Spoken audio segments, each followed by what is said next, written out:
পূর্বের লেকচারে আমরা অ্যাসেন্ডিং চ্যানেল যেটা হচ্ছে ঊর্ধ্বগামী চ্যানেল নিয়ে কথা বলেছিলাম, বাট এবার আমরা একটু ব্যতিক্রম দেখব। কারণ আপনারা যখন ট্রেড করবেন তখন ব্যতিক্রম কিছু চোখে পড়বে, তখন আপনি জিনিসটা মিলাইতে পারবেন না। দ্যাটস ওয়াই আমি আবার নতুন করে আরেকটা লেকচার আপনাদের জন্য ক্রিয়েট করলাম। তো সেটা হচ্ছে অ্যাসেন্ডিং ট্রেন্ড লাইন, যেটাকে বাংলায় হচ্ছে ঊর্ধ্বগামী ট্রেন্ড লাইন বলা হয়। তো এর আগে আমরা দেখেছিলাম অ্যাসেন্ডিং চ্যানেল। চ্যানেল বলতে আমরা যেটা বুঝি যে একটা নির্দিষ্ট সাপোর্ট এবং রেসিস্ট্যান্স জোনের মধ্য থেকে সে কন্টিনিউয়াসলি উপরের দিকে থাকে, এটাকে বলে চ্যানেল। আর লাইন, চ্যানেল অবশ্যই দুইটা লাইনের সমন্বয়, আর ট্রেন্ড লাইন কিন্তু হচ্ছে একটা। এই পার্থক্যটা বুঝলে আপনি বুঝতে পারবেন। তো আমরা একটু ছবিটা দেখি। আমরা আগের যে ছবিটা দেখেছিলাম সেটা ছিল সাপোর্ট অ্যান্ড রেসিস্ট্যান্স, মানে সমান্তরাল ছিল। সে এখান থেকে শুরু করে রেসিস্ট্যান্স জোনে বাড়ি খেয়ে সাপোর্টে টাচ, আবার রেসিস্ট্যান্স জোনে বাড়ি খেয়ে আবার সাপোর্টে টাচ। বাট এটা কিন্তু দেখেন, মানে রেসিস্ট্যান্স জোনকে কিন্তু সে মেনটেন করে নেই,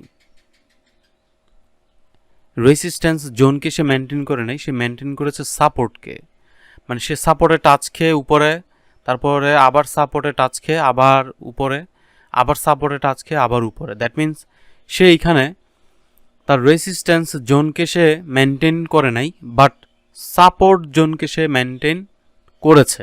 দ্যাট মিন্স এটার নাম হচ্ছে অ্যাসেন্ডিং ট্রেন্ড লাইন। তো এই অ্যাসেন্ডিং ট্রেন্ড লাইন কিন্তু আমাদের ঊর্ধ্বগামী, মানে আমরা যখন বাই ট্রেন্ডে থাকবো তখন সে মার্কেট একটু উপরে যাওয়ার পরেই সে আবার একটু নিচের দিকে আসবে, আবার উপরে যাবে, আবার নিচের দিকে আসবে। সো ডাজেন্ট ম্যাটার, এটাকে নিয়ে ওরিড হওয়ার কিছু নাই। বাট ওভারঅল মার্কেট কিন্তু ঊর্ধ্বগামী। সো এই ব্যাপারটা আপনাকে মাথায় রাখতে হবে। তো যেহেতু মার্কেট ঊর্ধ্বগামী, সো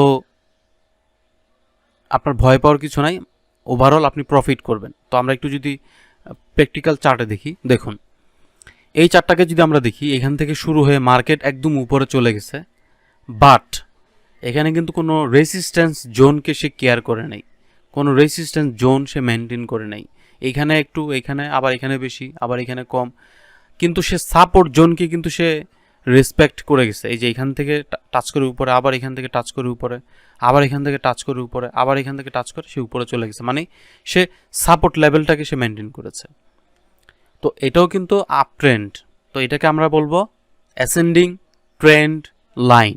আমি আবারও বলছি, এটাকে আমরা বলবো অ্যাসেন্ডিং ট্রেন্ড লাইন, যেটা ঊর্ধ্বগামী থাকবে।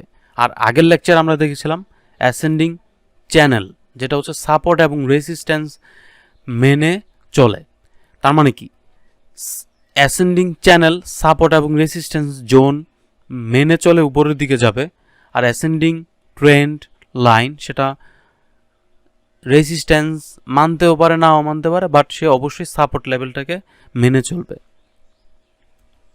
তো যেমন ধরুন এখানে আমরা সেম একই ব্যাপার দেখতে পাচ্ছি। এখানে কিন্তু সাপোর্ট লেভেলটা কিন্তু যেমন ধরুন এখানে টাচ করে উপরে, আবার এখানে টাচ করে উপরে, আবার এখানে টাচ করে সে উপরে, আবার এখানে টাচ করে সে উপরে, আবার এখানে টাচ করে উপরে, মানে যতবারই সাপোর্ট লেভেলকে সে টাচ করেছে ততবারই কিন্তু সে উপরে গেছে। বাট এটা হচ্ছে রিভার্সাল প্যাটার্ন, বাট এটাকে যদি আমরা বাদ দিই, বাট সে কিন্তু উপরে চলে গেছে। সো এই বিষয়গুলো দেখে আপনারা খুব সুন্দরভাবে ট্রেড করতে পারবেন ইনশাল্লাহ।